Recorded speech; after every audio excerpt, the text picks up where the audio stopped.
I heard sounds of wrestling and screaming as I infiltrated the facility. I've already taken a few guards down, but never found any victims yet. That was until I heard more wrestling and yelling coming from another room that I have not found. When I walked inside, I saw a man standing over another, laughing evilly and claiming he'd have vengeance at last. Without thinking, I pulled the trigger, and I hit him square in the chest. He fell to the floor screaming. When he saw me, he threatened to kill me, reaching for his gun on the floor, so I shot him again. This time, it struck him in the head, and he died instantly. I was hesitant to help the other guy at first because I wasn't sure if I knew him, or if I could trust him. But that changed once I saw his face. My mind raced with relief, excitement, and joy. "Harry, is that you?" I called, taking my disguise off. "Are you okay? You hurt? Do you need... Harry?" He was looking directly at me without saying a word, his face blank, as if his emotions didn't exist. Blood and bruises on his face. "Harry, I had to shoot him. He was gonna kill you," I exclaimed. "And since when did you care?" Harry muttered. You got kidnapped. I got scared, so I came to find you." "No, you didn't. You hated me, Hill. You said that to me so many times. You never wanted me around." I felt like my head was gonna explode. "Look, I know, and I'm sorry for all of it. Really, cut the shit. If you really did care, you would have given me an apology much sooner. It's been 4 frickin' years. Okay, but I'm trying to give you one now. You're too late. You took my eye, proceeded to ignore my advice, and now he's dead. Congratulations, you got what you wanted. I hope you're satisfied." I didn't understand what he meant when he said this to me. What are you talking about?" I asked. "Don't play dumb. You know what I mean," Harry scolded. "I tried to warn you, but you just couldn't listen for once in your damn life, could you? You know, even after you took out my eye, I still had faith. I still thought that you would be able to see a light and make a change. But what you just did today told me everything. I was wrong." "What? But I came to save you," I exclaimed. "Enough!" He struck me across the face with so much force I felt like I was going to faint. I fell to the floor, horrified, confused, and scared. All my life, Harry has never hit me. Not a single time, even when I took out his eye, he never fought back. I started to realize that no matter how hard I tried to explain, he wasn't going to believe me. "I told you going down this path would give you nothing. But you just couldn't understand that, could you? Well, you probably do now, right? Because you got him. But what did that bring you? Nothing. And this time, I will not be here to help you. Get out of here. You won't tell anyone that I'm alive." "Harry!" He lifted his gun at me. I saw the anger in his eyes and realized he wasn't afraid to hurt me anymore. I saw something in him that wasn't him. No, it was someone. It was me. The old me. All the worst parts of me are now in him. And it was my fault. I turned him into what he is now. God, I wish I could kill you," he said to me. "But doing so wouldn't make me any damn better than you. And that's gonna be the only difference between you and I. 'Cause I am no killer." He holstered the gun. "When you go home, you tell everyone that you never found me and don't look for me again." "Harry, please," I sobbed uncontrollably. "You're my brother. I need you." "I'm not your brother." "I never was," he growled. "The day you took my eye told me everything I needed to know. I just never saw it until now." He walked out of the room. The harsh words sent a chill down my back. What did I do that made him so angry? I saved him, and this is how he's treating me? While thinking about all of this, I noticed the dead man that I shot on the floor. I took his ID and saw the name, Aaron Slade. I didn't recognize it, but I chose to take it to one of the rooms that I couldn't access without a regular guard's ID. When I went inside, I saw a painting on the wall. The man that I shot was in the center, surrounded by who I could only assume was his family. Seeing this gave me past memories of my own parents and how well Harry and I used to get along. I noticed the monitors in the room too. I discovered that they were security cameras. I found a way to rewind the tapes to where Harry was fighting the man. I turned on the audio and I listened. And then I heard it. At that moment, I understood why Harry had given up on me. The man who I killed was our parents' killer. I could have been happy, but I wasn't. I wasn't because now I realized just how much I've wasted trying to find him. That all of this gave me nothing. As a matter of fact, all I did was lose more of what I already had. If I had known it was him, I would have never shot him a second time. But no matter what I would say to Harry, he'd never understand, and I'll never see him again. I was about to turn and walk out when another man walked into the room and held a gun towards my head.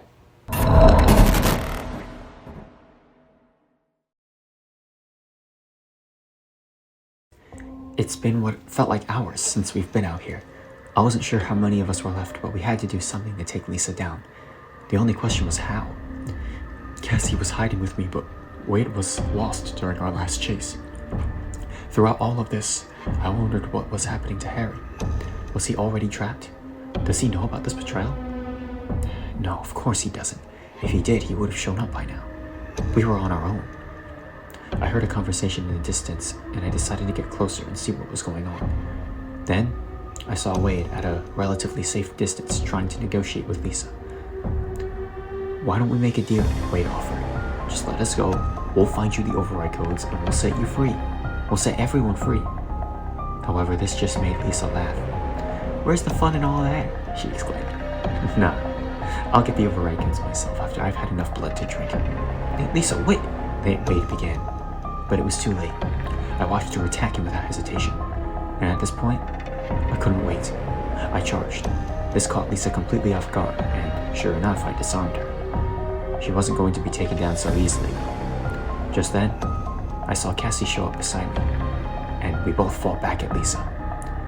We went back and forth, throwing and taking punches, hoping that this would be the way we'd defeat her. But despite the fact that there were two of us, we stood no chance, and we were both knocked down. This fight was fun and all, she said, picking her dagger back up. But your time is up. When you get to hell, send your friends my regards. She raised the dagger, letting out one last psychotic laugh. I braced for the dagger's impact, only to hear a gunshot ring out, and Lisa falling to the floor screaming in pain. When I opened my eyes, I saw Harry run past me and put one foot on Lisa's stomach, keeping her from getting up. His gun was aimed at her head. Harry, don't, I cried. It's not worth it. I wish I could kill you, Harry snarled. I'm listening to the devil in my soul urging me to put a bullet into your face and end this madness for good. It would be so easy to give in and pull the trigger. Be so easy. But I won't. Live, knowing only because I let you. And without me, you'd be in a tombstone, lost and forgotten. He threw the gun to the side and turned towards Cassie and I. You two alright? How did you escape? I wondered. I told you, I have my ways, he said, smiling. At this time, neither of us noticed Lisa picking her dagger back up. She wasn't laughing, she wasn't smiling. She was enraged, ready to make Harry suffer. She charged, only to hear another gunshot ring out. We all turned around just in time to see her fall to the ground. Behind her, Wade was standing there, with Harry's gun. Wade? I thought you were... Cassie started, but Wade cut her off. Nah, I never let some psycho take me out just like that, Wade smirked. All this time you tried to save us, Harry. I saved you. Thanks, Harry said quietly. Where's Aaron? He's dead. Dead? You killed him? I asked. Someone else shot him. Not me. Who was it? Don't know. They were masked, but it doesn't matter. He's gone, and we don't have to worry about him anymore. So come on, let's go. Hey, I hate to be a downer, Cassie blurted out, but where exactly are we going to go from here? I know somewhere, Wade answered. But first, I have something I gotta do.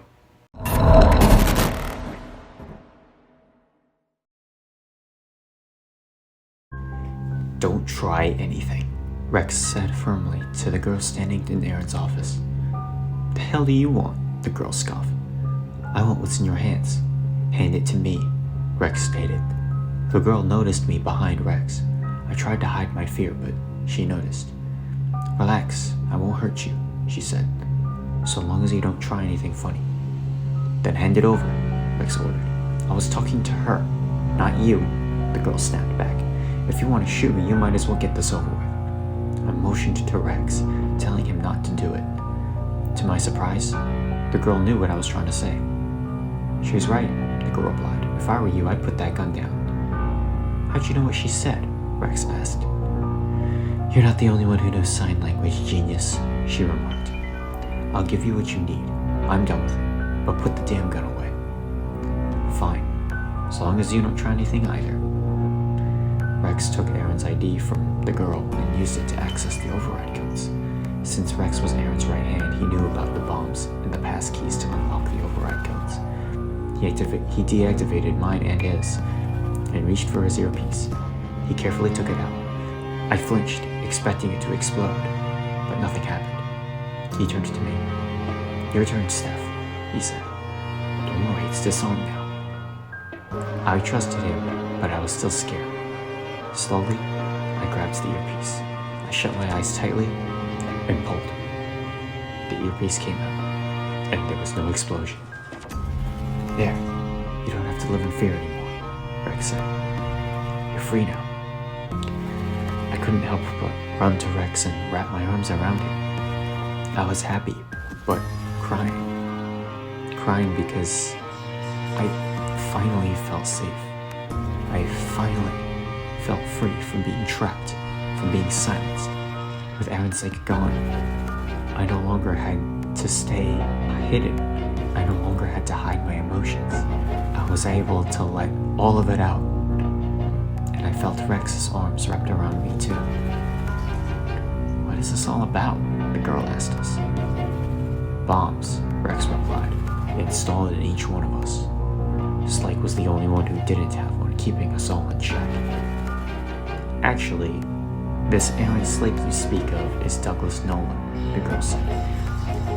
Turns out he faked his death 6 years ago and crafted a new identity. So that's why you came here? Rex said, letting me go. To kill Douglas Nolan for real? Not really, she replied. I came for my brother, but he wasn't here. How about this? Rex chimed in. I could help you find him, if you could do something for us. Thanks, but no thanks, she said quickly. If anyone has to find my brother, it has to be me.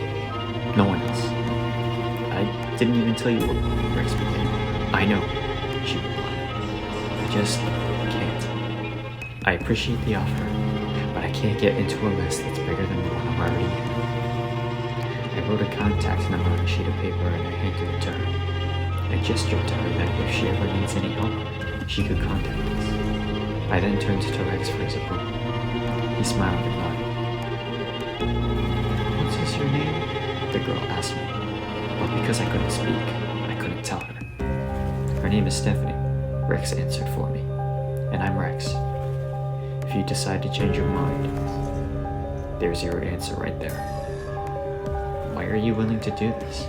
You guys don't even know who I am. We may not know who you are, but you put down a dangerous criminal today, Rex remarked. His death allowed me to set the rest of us free. Or I would, if the rest of them were still alive.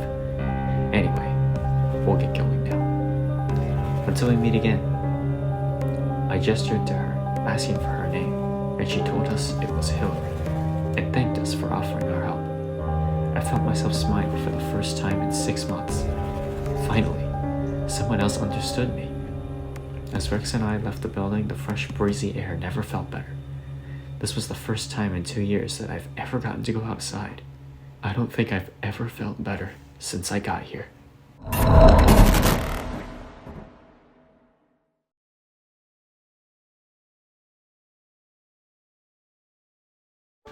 Harry Weber, Octavia Potts, Cassie Bradford, and Wade Thompson were the only survivors of the simulation project. After leaving Doug's facility, they ended up sharing a living space together thanks to an old friend of Wade's. The four of them began to pursue their careers, Cassie becoming a painter inspired by nature and environment, Octavia becoming a self-defense student and teacher to ensure that no one else would have to endure what she did, Wade becoming an engineer working on inventions and other technology, and finally, Harry, who wasn't actually sure of what to do yet. His friends told him not to rush and that they'd have his back until then. As for Hillary, upon returning home, she realized Nathan got arrested while she was away. When Hope asked Hillary where she was, she told her she was looking for Harry, but never found him. Hope told Hillary that Harry had contacted her and already said he wouldn't come back. The two sisters really missed him, but they let him pursue his dream, if he had one, and continued their own lives.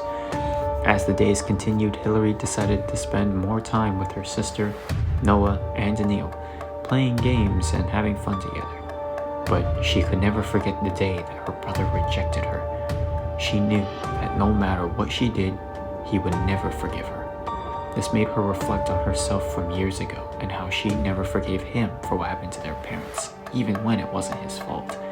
Despite this, she knew her only choice was to go forward.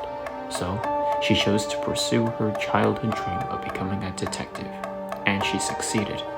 Soon enough, Neil asked her out on a date, which didn't even faze her. She was already aware that he liked her, but after spending more time with him, she decided to give it a shot, believing he wasn't a bad person. As for Stephanie, she was able to get past her trauma with Doug and was learning to talk again. Rex chose to take care of her, forming a paternal relationship between the two. After hearing of Lisa's death, Stephanie felt a mix of relief and sadness, but couldn't help but accept that she was a psychopath and a dangerous criminal. The only thing she has to remember her is the hat that Lisa made for her. After all, other than Rex, Lisa was the only other person who understood her. Stephanie's career choice was a bit more unique, choosing to become a songwriter and pianist, and she began to form a band with some new friends, vocalist Olivia Zanders, drummer Garrett Stone, guitarist Maverick Hanks, and bassist Jacob Simmons. They decided their band name would be Project Cinder. Stephanie also remained in contact with Hillary, learning a few things from her too. Hillary to Stephanie felt like the first real friend she's ever had, and was finally happy to see that someone other than Rex or Lisa was able to understand her. As for Rex himself, however, due to his past life as a criminal, receiving a job was difficult, with many facilities not accepting him into their team, causing Rex to begin to struggle both physically and mentally. Just when he was going to give up, he received a phone call from a familiar voice who threatened Stephanie and forced Rex into helping him with his plan, turning him from a warm, kind-hearted soul into a deranged, cold-blooded sociopath.